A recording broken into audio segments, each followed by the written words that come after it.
Harut व Marut कौन थे, बाबुल का कुआं कहाँ है और हारूत व मारूत का जादू किस तरह का था। ये वो पुरअसरार सवालात हैं जिनके जवाब तो बहुत हैं और लिखने वालों ने भी बहुत कुछ लिखा है, लेकिन उन किस्से कहानियों में हकीकत को तलाश करना गहरे समुंदर से मोतियां निकालने के बराबर है। हारूत व मारूत के मुतालिक बुनियादी तौर पर दो तरह की रवायतें मिलती हैं, एक वो जो कुरान व हदीस और ताबईन के अक़वाल में मौजूद है और दूसरी वो जो तौरेत व इंजील और इसराइली रवायतों में आती है, जबकि उन इसराइली रवायतों को बेशतर उलमा और मुवर्रिखीन ने तायद की है। इस वीडियो में हम उन दोनों तरह की रवायतों और वाक़यात को मुकम्मल पेश करेंगे। रिवायतों के मुताबिक हज़रत इदरीस अलैहिस्सलाम के ज़माने में एक मरतबा आसमान और ज़मीन के दरमियान से पर्दों को हटा दिया गया तो फरिश्तों ने ज़मीन में आबाद इंसानों को देखकर ताज्जुब किया और बोले, या रब्बुल आलमीन, हम तो गुनाह के करीब भी नहीं जाते, जबकि ये बनी आदम गुनाहों में इतने मुब्तला हैं। अगर हम उनकी जगह होते तो कभी तेरी नाफरमानी ना करते। अल्लाह ने इरशाद फरमाया, इंसानों को गुस्सा और शहवत दी गई है, अगर ये चीज़ें तुम्हें दी जाए तो तुम भी इसी तरह गुनाह में मुलव्वस हो जाओगे। लेकिन फरिश्तों ने कहा, हम ऐसा हरगिज़ न करेंगे। लिहाजा अल्लाह के हुक्म से फरिश्तों ने अपनी जमात में से दो बेहतरीन और इताअत गुजार फरिश्तों को चुन लिया, जिनका नाम हारूत और मारूत था।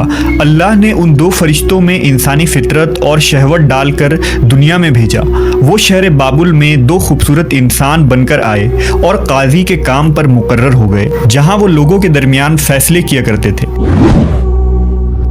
एक दिन उनके पास एक औरत अपना मुकदमा लेकर आई और कहा कि उसका शौहर उसे बहुत परेशान करता है। हारूत व मारूत ने जब उस औरत को देखा तो वो उसकी खूबसूरती और हुस्न से मरऊब हो गए और उस पर आशिक हो गए। उन्होंने उस औरत से जिना की ख्वाहिश की तो औरत ने उनसे कहा, तुम्हारी ये ख्वाहिश मैं तभी पूरी करूंगी जब तुम बुत की पूजा करो, शराब पियो या मेरे खाविंद को कत्ल कर दो। हारूत व मारूत ने शराब नोशी को छोटा गुनाह समझकर पी लिया और नशे की मस्ती में दो और कबीरा गुनाह कर बैठे। उस औरत ने उनसे आसमान पर चढ़ने का अमल भी सीख लिया, जिसके जरिया वो आसमान पर जाते थे। जब औरत इस अमल के जरिया आसमान पर गई तो अल्लाह के हुक्म से उसे सितारे की शक्ल में मस्ख कर दिया गया। चूंकि उस औरत का नाम ज़ोहरा था, इसलिए वो सैयारा ज़ोहरा कहलाया, जिसे आज वीनस कहते हैं। इस गुनाह की वजह से हारूत व मारूत खुद वो इसमें आज़म भूल गए जिसे पढ़कर वो आसमान पर जाते थे और बतौर सज़ा उन्हें बाबुल के एक कुएं में उल्टा लटका दिया गया, जहां वो ता क़यामत यूं ही कैद रहेंगे। ये एक इसराइली रवायत है जिसे इमाम इब्न कसीर और फ़खरुद्दीन राज़ी जैसे मुफस्सरीन अफसाना और मन घड़त कहानी करार देकर सख्ती से रद्द कर देते हैं। वहीं इमाम सयूती जैसे उलमा इस रिवायत को मुस्तनद मानते हैं।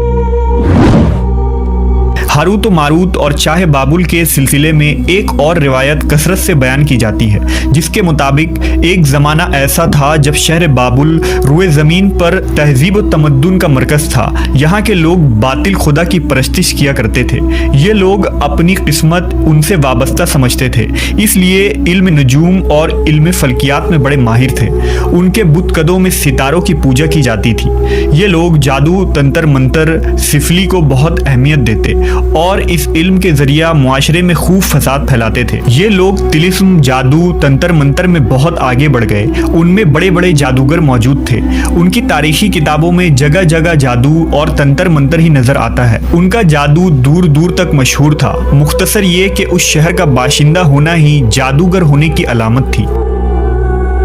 जब हज़रत सुलेमान अलैहिस्सलाम की हुकूमत आई तो आपने उन लोगों को इस शिरकिया अमल से रोका और उनकी सहर और जादू की किताबों को एक जगह जमा करके अपनी अजीम कुर्सी के नीचे दफन कर दिया, ताकि इस फितना अंगेज इल्म का जड़ से खात्मा हो जाए। जब सुलेमान अलैहिस्सलाम की वफात हुई तो शैतान ने उन किताबों को दोबारा खोद कर निकाला और लोगों से कहा कि सुलेमान पैगंबर नहीं था, बल्कि उन किताबों के जरिया हुकूमत किया करता था। लिहाजा हवा में उड़ना, जिन्नात पर काबू और सुलेमान अलैहिस्सलाम के गैर मामूली मुआजिज़ात दरअसल जादू और सिफली का अमल था।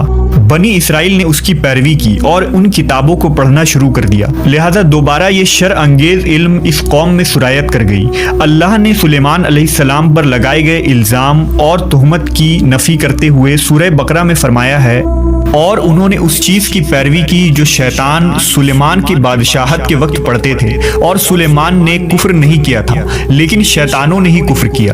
لوگوں کو جادو سکھاتے تھے اور اس چیز کی بھی جو شہر بابل میں ہاروت و ماروت دو فرشتوں پر اتارا گیا تھا، اور وہ کسی کو نہ سکھاتے تھے جب تک یہ نہ کہہ دیتے کہ ہم تو صرف آزمائش کے لیے ہیں، تو کافر نہ بن۔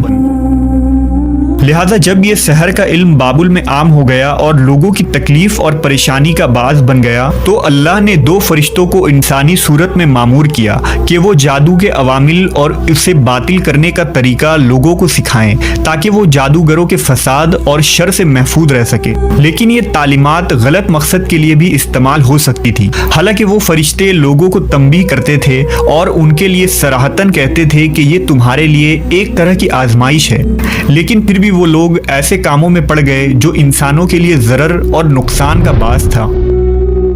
بعض عربی داستانوں میں اس کنویں کا ذکر بھی ملتا ہے جہاں کئی لوگ پہنچے اور ہاروت و ماروت سے ملاقات کر کے جادو کا علم بھی سیکھا، جبکہ بعض مورخین کا کہنا ہے کہ عراق کے شہر حلہ کے قریب ایک کھنڈر میں موجود قدیم کنواں ہے جہاں سے بابل کی سرحد شروع ہوتی تھی۔ یہ اس کنویں کو ہی چاہ بابل قرار دیتے ہیں۔ بہرحال اس واقعے سے یہ سبق ملتا ہے کہ سفلی اور جادو ایک شرکیہ عمل ہے، مگر یہ کہ اس کا استعمال فساد اور شر پسندی کے خاتمے کے لیے کیا جائے۔